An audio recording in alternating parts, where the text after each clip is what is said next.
Hello everyone, कैसे आप सभी। मेरा नाम राजेंद्र सिंह ठाकुर है और मैं आपका स्वागत करता हूं KD star senior secondary school के इस ऑनलाइन प्लेटफॉर्म में। तो जैसा कि बेटा आपको पता है, हम रे ऑप्टिक्स शुरू कर चुके थे और उसमें हम इंट्रोडक्टरी पार्ट डिस्कस कर चुके थे, जिसमें कि reflection of light by a plane mirror हम पढ़ चुके थे। तो आज हम पढ़ेंगे image formation by a plane mirror. हम पॉइंट ऑब्जेक्ट की बात करेंगे फर्स्ट ऑफ ऑल, कि जब पॉइंट ऑब्जेक्ट हमारे पास हो तो उसकी इमेज कैसे बनती है। इसके लिए हमें पहले एक रूल समझना जरूरी है। For a plane mirror image is formed as far behind the mirror as the object is in front of it. मतलब जितना दूर ऑब्जेक्ट होगा मिरर के, उतना ही दूर हमारे पास इमेज बनेगी। तो हम तरीके समझेंगे किस तरह से इमेज बनती है, और बहुत बार एग्जाम में ये सवाल पूछे जाते हैं। तो मान लीजिए बेटा यहां पे हमारे पास पॉइंट ऑब्जेक्ट है। क्या बोला? जितना दूर ऑब्जेक्ट होगा उतना ही दूर इमेज हमारे पास बनेगी। यानी डी डिस्टेंस अगर ये है तो डी डिस्टेंस पे ही हमारे पास इमेज बनेगी। जितना दूर ऑब्जेक्ट उतनी ही दूर इमेज। दूसरी बात आपको क्या खास ध्यान रखनी है, वो ये ध्यान रखनी है कि अगर हमारे पास ये जो लाइन है, जो लाइन ज्वाइन कर रही है ऑब्जेक्ट और इमेज को, जो लाइन ज्वाइन कर रही है ऑब्जेक्ट और इमेज को, वो मिरर के हमेशा कैसी होनी चाहिए बेटा? परपेंडिकुलर होनी चाहिए। तो हमारे पास जो लाइन ज्वाइनिंग है ऑब्जेक्ट और इमेज को, वो हमेशा हो मिरर के परपेंडिकुलर, मिरर के परपेंडिकुलर। तो हम रे डायग्राम बनाते हैं किस तरह से हमारे पास इमेज बनती है। रूल क्या रहेगा? रूल ये रहेगा, जितना दूर ऑब्जेक्ट होगा उतनी ही दूर इमेज बनेगी। दूसरी बात, जो लाइन ज्वाइन कर रही है ऑब्जेक्ट और इमेज को, ऑब्जेक्ट और इमेज को, वो हमेशा परपेंडिकुलर रहेगी मिरर के। ये दोनों बातें क्लियर हो गई। तो इसी के ऊपर बेस्ड हम क्या करेंगे? रे डायग्राम बनाएंगे। तो देखिए बेटा, किसी भी इमेज को बनने के लिए कम से कम हमारे पास दो रिफ्लेक्टेड रेज मिलती हुई नजर आनी चाहिए, या एक्चुअली मिलनी चाहिए। ठीक है, तो अगर हम लोग पहले नॉर्मल इंसिडेंट करें, इस तरह से रे हम पास करें, तो देखिए अगर नॉर्मल इंसिडेंस हो तो हमें पता है रे उसी डायरेक्शन में टकरा के, देखो उसी एंगल से वापस ये रिफ्लेक्ट करेगी। ठीक है, एक बात। दूसरी बात, अगर मैं यहां पे कुछ एंगल पे इंसिडेंट करूं, अगर यहां पे नॉर्मल ड्रॉ किया जाए तो क्या होगा? आपके पास इस तरीके से बाहर वापस रिफ्लेक्ट करेगी। हम क्या कर सकते हैं? हम इसको बैकवर्ड प्रोसीड करते हैं और कंसीडर कर सकते हैं कि यहां पे ये मिल रही हो। दूसरी बात, इस तरफ अगर हम करें तो ये हमारे पास इंसिडेंट रे, यहां पे नॉर्मल ड्रॉ करिए, ये हमारे पास रिफ्लेक्टेड रे, बैकवर्ड प्रोसीड करिए, ये हमारे पास इमेज बन रही है। इस तरह से हम लोग एक रे डायग्राम बना सकते हैं इमेज फॉर्मेशन का बाय अ प्लेन मिरर, जब हमारे पास क्या हो? पॉइंट ऑब्जेक्ट हो। तो पॉइंट ऑब्जेक्ट के केस में हमारे पास देखो बेटा, यहां पे ये जो रिफ्लेक्टेड रेज है, ठीक है, ये जो रिफ्लेक्टेड रे है और ये जो रिफ्लेक्टेड रे है, या ये जो रिफ्लेक्टेड रे है, ये तीनों आपस में मिल कभी नहीं रही है। तो इसका मतलब क्या हुआ? एक वर्चुअल इमेज हमारे पास बन रही है। रेज एक्चुअली मिल नहीं रही है, वो अपीयर हो रही है टू इंटरसेक्ट, तो हम बोलेंगे वर्चुअल इमेज हमारे पास बनेगी। ठीक है बेटा, तो पहला रूल तो ये कि जितना दूर ऑब्जेक्ट उतनी दूर इमेज। दूसरा रूल, जो हमारे पास लाइन ज्वाइन कर रही होगी ऑब्जेक्ट और इमेज को, ये हमेशा परपेंडिकुलर रहेगी मिरर के। Yes, is it clear? तो हमारे पास इसके बाद हम प्रूफ देखते हैं कि क्या ये सही है या गलत। तो प्रूफ कैसे रहेगा? हमारे पास जिस तरह से ये पॉइंट ऑब्जेक्ट है, मिरर है, और अगर हम लोग देखें रे डायग्राम जो हमारे पास बना था, हमें पता है अगर डी डिस्टेंस पे ऑब्जेक्ट है, डी डिस्टेंस पे अगर ऑब्जेक्ट है, तो बेटा डी डिस्टेंस पे ही हमारे पास इमेज बन रही है। यस, इसके लिए रे डायग्राम हमने क्या बनाया था? इस तरह से नॉर्मल इंसिडेंस एक था, तो टकरा के रे इसी तरह से वापस जा रही थी। ठीक, दूसरा हम ऐसा ड्रॉ कर सकते, इस तरह से किसी एंगल पे रे इंसिडेंट कर रही है, और नॉर्मल आप ड्रॉ करें तो इस तरह से रिफ्लेक्ट करेगी। ठीक बात। यहां पे हमें पता है बेटा ये एंगल 90 डिग्री है। अगर ये कुछ एंगल थीटा पे हम इसको इंसिडेंट कर रहे हैं तो ये वाला एंगल भी थीटा हुआ, यानी थीटा एंगल पे इंसिडेंट होता है तो थीटा एंगल पे ही रिफ्लेक्ट होता है।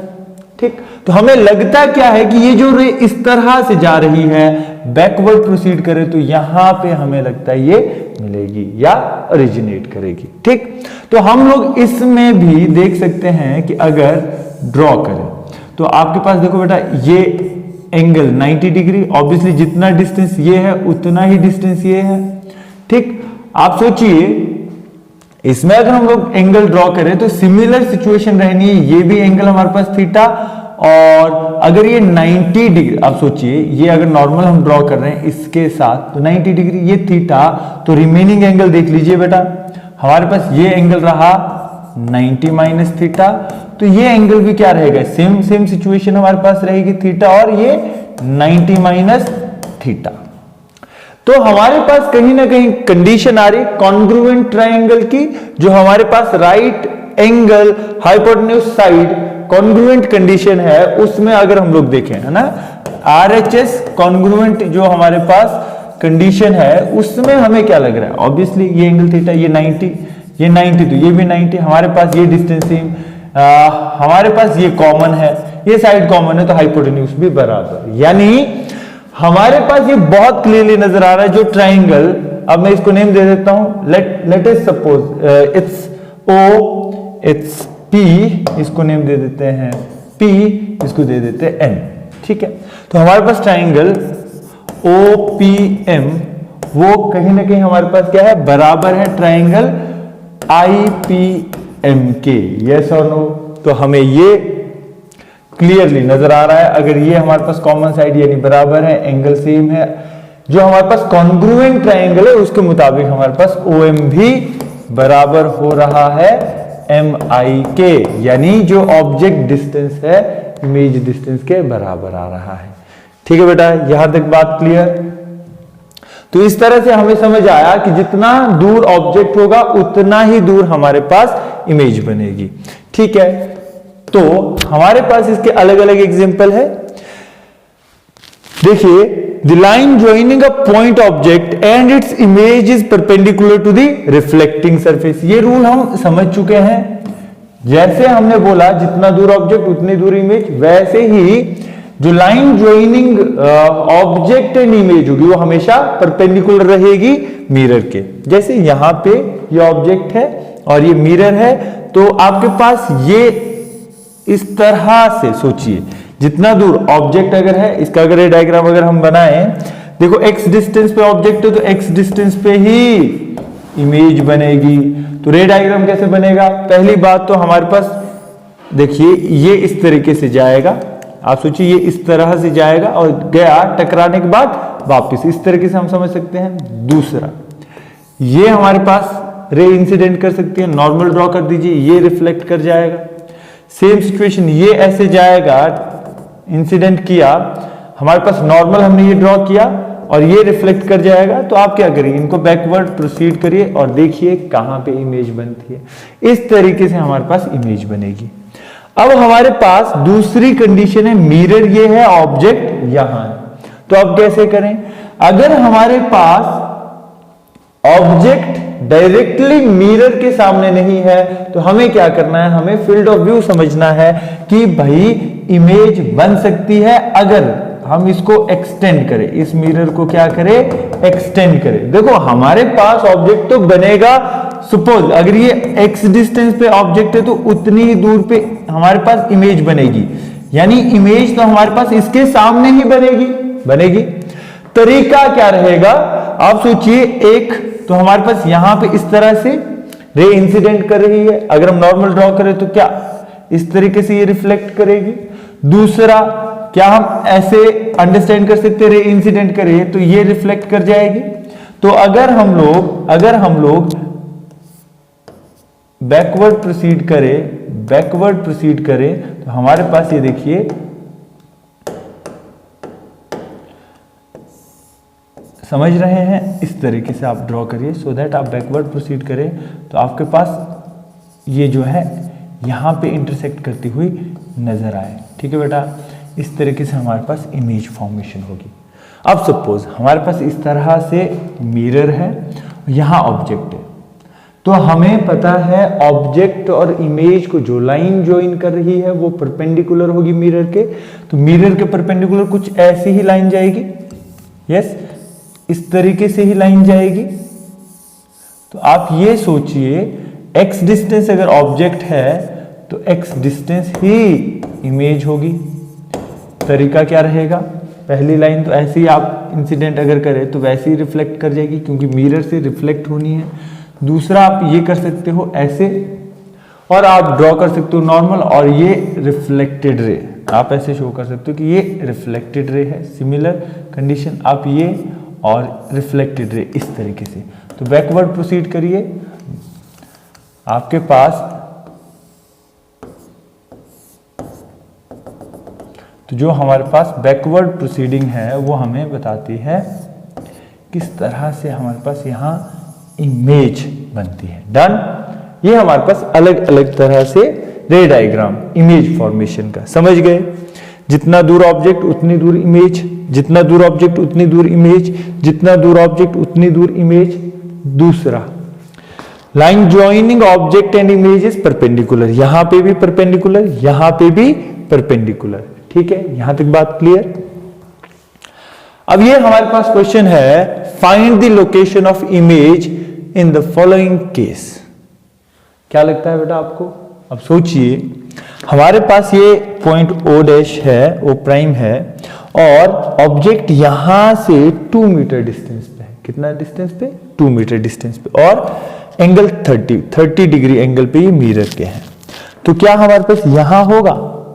नहीं, हमारे पास line joining object and image is always perpendicular to mirror, यानी यहां से परपेंडिकुलर ड्रॉ करिए, ऐसे ही कुछ हमारे पास इमेज हो। यानी हमें ये डिस्टेंस देखनी है, ये वाली डिस्टेंस कितनी है, उतनी ही डिस्टेंस पे हमारे पास क्या होगा बेटा? उतनी ही डिस्टेंस पे हमारे पास इमेज बनेगी। तो अगर हम लोग देखें, यहां अगर ऑब्जेक्ट होगा तो इतनी ही दूर पे इमेज अगर हम लोग ड्रॉ करें तो कैसे हम लोग देख सकते हैं? देखिए, इसका मैथमेटिकल कंक्लूजन अगर हम लोग सोचें तो आप ये सोच सकते हैं, ये 30 डिग्री, सोचिए इस तरीके से हम लोग इसका रे डायग्राम बना देते हैं। वेट, ऐसे कर लेते हैं, यहीं पे इसका रे डायग्राम बना लेते हैं।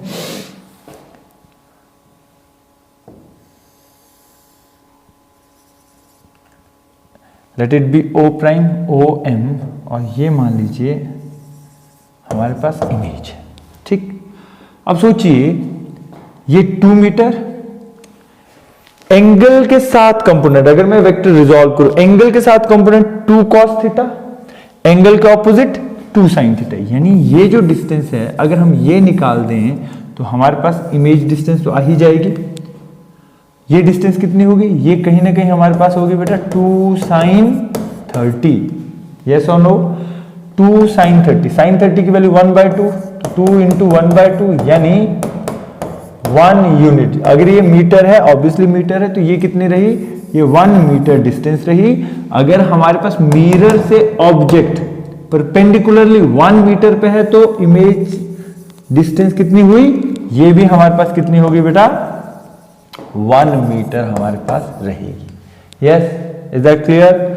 नेक्स्ट हमारे पास देखिए, इस तरह से हमारे पास मिरर है और हमारे पास ऑब्जेक्ट यहां पे है। क्या आपको लग रहा है बेटा यहां से ऑब्जेक्ट यहां होगा या कहीं और होगा? आप सोचिए जरा, कंडीशन क्या क्या है? पहली कंडीशन है सर, जितना दूर ऑब्जेक्ट उतनी दूर इमेज। दूसरी कंडीशन है sir, line joining object and image is perpendicular to mirror. तो हमें इस मिरर के परपेंडिकुलर ड्रॉ करना है। यस, यानी जितना दूर ये ऑब्जेक्ट डिस्टेंस यहां से यहां हुआ उतना ही दूर हमारे पास यहां से यहां होगा। यस, उतनी ही दूर हमारे पास इमेज बनेगी। हमें ये समझना है, हमें सिर्फ ये डिस्टेंस निकालनी है। हमें इतना तो पता चल गया कि ये डिस्टेंस 6 मीटर है, 6 सेंटीमीटर है। अब देखिए, ये हमारे पास 90 डिग्री होगा डेफिनेटली, क्योंकि परपेंडिकुलर है। तो हमारे पास अगर मैं sin 30 की बात करूं, क्या होगा बेटा, आप नेम दे दीजिए, late it B O, late it B M, late it B P, ठीक है। एंगल के ऑपोजिट परपेंडिकुलर, आप देखिए ये बेस होगा, ये हाइपोटेन्यूज। हम अगर करना चाहें तो साइन 30, साइन थीटा क्या होता है बेटा, परपेंडिकुलर अपॉन हाइपोटेन्यूज। तो परपेंडिकुलर क्या हमारे पास OM आया, क्या हाइपोटेन्यूज OP हमारे पास 6 सेंटीमीटर आया। साइन 30 की अगर मैं वैल्यू पुट करूं तो 1/2 है OM बाय 6 में लिख सकता हूं। तो OM मेरे पास आया कितना बेटा, 6/2, दैट इज 3 सेंटीमीटर। यानी हमारे पास ये डिस्टेंस कितनी आई, 3 सेंटीमीटर ये डिस्टेंस आई। तो यानी ऑब्जेक्ट अगर 3 सेंटीमीटर है तो इमेज भी 3 सेंटीमीटर हमारे पास रहेगी। यस, तो जो ये ऑब्जेक्ट है दिस बिहेव एज ए, क्या बिहेव करेगी ये, हमारे पास सिंपली कई बार ना मिरर में वर्चुअल ऑब्जेक्ट की तरह भी बिहेव करते हैं जो ऑब्जेक्ट्स होते हैं। तो हमारे पास इमेज भी वर्चुअल इमेज हमारे पास बनेगी। ठीक है, डन, यहां तक हो गया। ये सवाल देखिए जरा, इसको ट्राई करिए कैसे हो सकता है, थोड़ा सा इस पे काम करिए, आप कंफ्यूज नहीं होना है, कोऑर्डिनेट्स निकालने हैं इमेज के कहां होती है। अब देखिए ऑब्जेक्ट हमारे पास यहां है, मिरर हमारे पास ऐसे है। तो एक काम तो हमें पहले ये करना पड़ेगा कि इसको एक्सटेंड कर लीजिए, मिरर हम एक्सटेंड कर सकते हैं। यानी हमारे पास अगर ऑब्जेक्ट यहां है जो कि इस ओरिजिन से 2 यूनिट इस तरफ है, तो हमें इतना तो पता है कि सर यहां तो नहीं होगा, कहां होगा, वो होगा मिरर, जो मिरर हमारे पास है मिरर के परपेंडिकुलर, जो ऑब्जेक्ट और इमेज को लाइन ज्वाइन करेगी, कहीं ना कहीं वो इस तरीके से होगी, इस तरीके से होगी। तो हमें देखना है कि वो यहां होता है कहां होता है। ठीक है, मान लेते हैं पहले हम क्या करेंगे, हम पहले मिरर से ऑब्जेक्ट की डिस्टेंस देखते हैं। अगर हमारे पास ये डिस्टेंस आ जाए तो हम लोग इमेज डिस्टेंस तो निकाल ही सकते हैं, यस और नो। देखिए क्या बेटा, ये 45 है तो हमारे पास टोटल एंगल तो 90, ये भी हमारे पास देखिए ये 45, ये 45, ये 45, तो ये भी 45। हमें इतना तो पता चल गया, ये कितना 90 डिग्री। क्यों, क्योंकि जो ऑब्जेक्ट और इमेज की लाइन होगी, जो ऑब्जेक्ट और इमेज को ज्वाइन कर रही होगी लाइन होगी, मान लेते हैं यहां पे ऑब्जेक्ट है, हमें देखना है कि कितना इसका कोऑर्डिनेट बनता है, वो परपेंडिकुलर रहेगी। अगर बेटा ये 45 है, ये 90 है, तो ये भी 45 होगी। अब अगर हम लोग देखें तो व्हाट कैन वी डू, हम रिजॉल्व कर सकते हैं एंगल के साथ कंपोनेंट, कॉस कंपोनेंट, एंगल के ऑपोजिट साइन कंपोनेंट। क्या हमारे पास यही चीज, देखो बेटा 2 cos 45 एंड 2 sin 45, इस तरीके से इसका ये अलग कंपोनेंट बनेगा। अगर मैं इसको ड्रॉ करूं तो यहां पे इसकी बात देखो, sin 45 अगर मैं यहां से भी देखूं तो एंगल के ऑपोजिट परपेंडिकुलर, और ये बेस, ये हाइपोटेन्यूज। साइन थीटा क्या होता है, perpendicular upon hypotenuse, that is, इसको नेम दे देते हैं OM। तो OM अपॉन हाइपोटेन्यूज इज 2। तो क्या हमारे पास साइन 45 की वैल्यू 1/√2 होती है। OM रहने दीजिए 2। तो क्या बेटा OM मेरे पास 2/√2 आया। क्या मैं इसी को √2 मल्टीप्लाइड बाय √2 डिवाइडेड बाय √2 लिख सकता हूं। क्या मैं 2 को √2 स्क्वायर लिख सकता हूं, यस। √2 खत्म, तो OM मेरे पास आया बेटा √2 यूनिट। यानी ये जो डिस्टेंस है ये √2 है। अगर मेरे पास ऑब्जेक्ट डिस्टेंस आ गई मिरर से तो इमेज डिस्टेंस भी तो आ ही जाएगी। क्या बेटा, ये भी √2। अब आप समझिए इस ट्राइंगल का कॉन्सेप्ट, ये 45 तो ये भी 45, ये हमारे पास 90। तो अगर ये 45 ये 90 तो हमारे पास ये भी कितना आएगा 45। कहीं ना कहीं कॉन्ग्रुएंट ट्राइंगल हमारे पास यहां भी बन रही है। तो देखिए अगर हमारे पास यहां पे 2 है तो सामने √2 है, मींस अगर ये √2 है तो सामने क्या होगा, ये वाली जो डिस्टेंस है ये भी 2 होगी, यस। तो अगर हम लोग इसके कोऑर्डिनेट लिखना चाहें तो क्या लिखते हैं, हमारे पास इसके कोऑर्डिनेट हुए, देखिए बेटा यहां पे इस वाले पॉइंट में x और y एक्सिस में कैसे आएगा, x हमारे पास कितना है 0, यस और नो, y कितना है -2, तो 0, -2, 0, -2 ये हमारे पास है। तो आप ये कंफ्यूज मत हो जाइएगा कि ये आंसर है या ये यहां से हमारे पास ये होगा, नहीं। समझिए हमारे पास पूछा क्या गया, कोऑर्डिनेट्स ऑफ इमेज फाइंड करने, तो हमें ये वाला पॉइंट देखना है कि कहां होगा। तो जो हमें नजर आ रहा है एक्स एक्सिस पे 0, वाई एक्सिस में -2, यस। तो हमारे पास कहीं ना कहीं डी ऑप्शन जो है करेक्ट है, यस और नो। तो इसके बाद हमारे पास रहता है एक्सटेंडेड ऑब्जेक्ट का केस। एक्सटेंडेड ऑब्जेक्ट में क्या रहता है बेटा, कहानी सेम रहेगी, जितनी दूर ऑब्जेक्ट उतनी दूर image. Line joining object and image will be perpendicular to the mirror. Okay, तो ऐसा हो सकता है कि हमारे पास ये जितना दूर उतनी ही दूर इमेज, यस, ये वाला हेड हमारे पास उतनी ही दूर, और सोचिए जितनी दूर ये एक्सटेंडेड है ना, तो सेम हमारे पास उतनी ही दूर ये वाली हाइट बनेगी, यानी इस तरीके से इमेज हमारे पास बनेगी। Let it be A prime, let it be B prime. तरीका बनाने क्या है, पहला अगर मैं इस लाइन को देखूं तो हमारे पास ये होगा, ये रिफ्लेक्ट होके वापस, ये रिफ्लेक्ट होके वापस। दूसरा ऐसे हमारे पास लाइन जा सकती है और ये रिफ्लेक्ट होके वापस, बैकवर्ड प्रोसीड करिए, यहां पे इमेज बनेगी। पहली लाइन ये गई, तो दूसरा अगर मैं ये ड्रॉ करूं यहां पे मिरर, तो इस तरीके से आप ये ड्रॉ कर सकते हैं कि हमारे पास इमेज इस तरह से बन जाए। डन। तो हमारे पास जो कैरेक्टरिस्टिक्स रहेगी एक्सटेंडेड इमेज के केस में, देखो जो इमेज बनेगी, पहली बात तो वर्चुअल इमेज बनेगी, virtual image formation will be there. Second thing और क्या रहेगा, और हमारे पास जो इमेज बनेगी ये अपराइट यानी इरेक्ट इमेज है ना, वर्चुअल माने इरेक्ट बनेगी, अपराइट, यस। साइज क्या रहेगा, सेम रहेगा।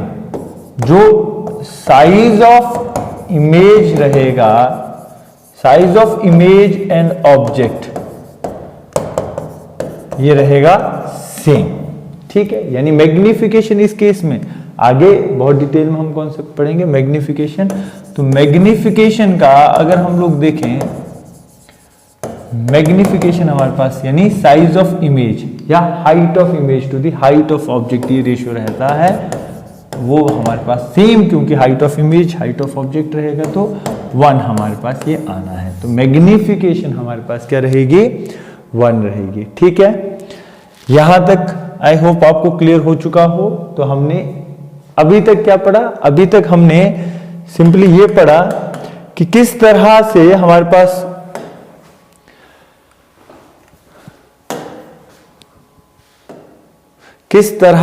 पास इमेज फॉर्मेशन होती है बाय प्लेन मिरर। ऑब्जेक्ट हमारे पास जितना दूर उतनी दूर इमेज। दूसरी बात, line joining object and image that is always perpendicular to the mirror. इसी के ऊपर बेस्ड आपके क्या बनेंगे, अलग अलग जो है रे डायग्राम बनेंगे, क्वेश्चन बनेंगे, ठीक है। तो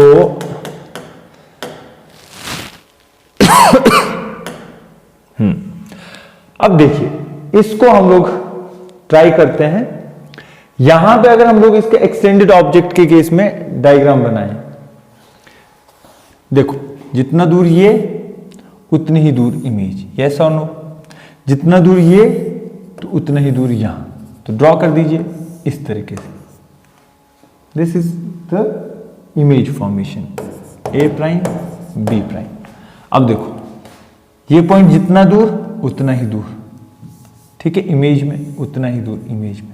ये जितना दूर, आप सोचिए ना, ये अगर आगे तो ये भी आगे, ये अगर पीछे तो ये भी पीछे। यानी अगर हम ड्रॉ करें तो हमारे पास कुछ इस तरीके से ये बनेगा, ये हमारे पास तरीका रहेगा, ठीक है। ये ठीक। अब सोचो यहां पे ये, अब सोचो यहां पे ये तो ये तरीका रहेगा। अगर हम सर्कल अगर ड्रॉ करें तो यहां पर भी सर्कल ड्रॉ कर लीजिए, ये और ये, ठीक है। जो हमारे पास सुई ये थी वो यहां होगी, जो ये सुई ये है तो वो ये हो गई। यानी अगर यहां 3 बजे तो यहां 9 बजे होंगे, यस और नो। अगर यहां पे 3 बजे हैं तो यहां पे 9 बजे होंगे। ये क्लॉक प्रॉब्लम है, पूछी जाती है कई बार, और काफी बार ये मिरर के केस में आ जाता है हमारे पास। तो इस तरह के और भी क्वेश्चन पूछे जा सकते हैं, इसको हम ट्राई करते हैं। Find the time shown in mirror by a clock which reads 2 hours 35 minutes 15 second. देखो बेटा, अगर हम लोग डायरेक्ट ये करें तो सिंपल तरीका तो ये हो सकता है कि हम यहां से माइनस कर दें इतनी वैल्यू।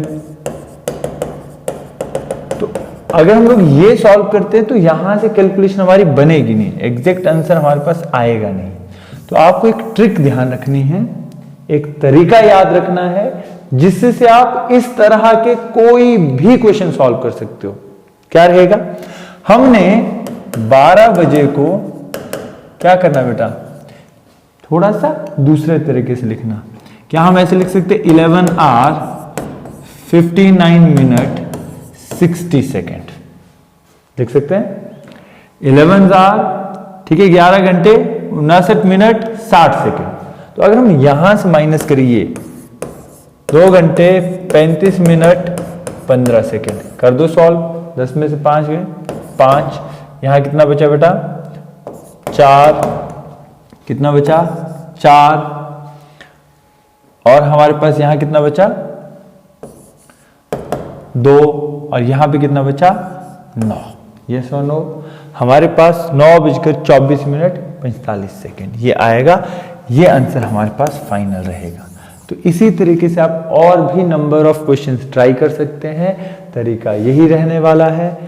यस, मुझे लगता है जो हमने आज किया आपको समझ आ गया होगा। किसी को अगर कोई कंफ्यूजन होती है तो वो कमेंट सेक्शन में अपने डाउट भेज सकता है, सो दैट हम उसको फिर से रिजॉल्व करने की कोशिश करें और अच्छे तरीके से हम उसको सॉल्व कर पाए। ठीक है बेटा, मिलते हैं अगली वीडियो में।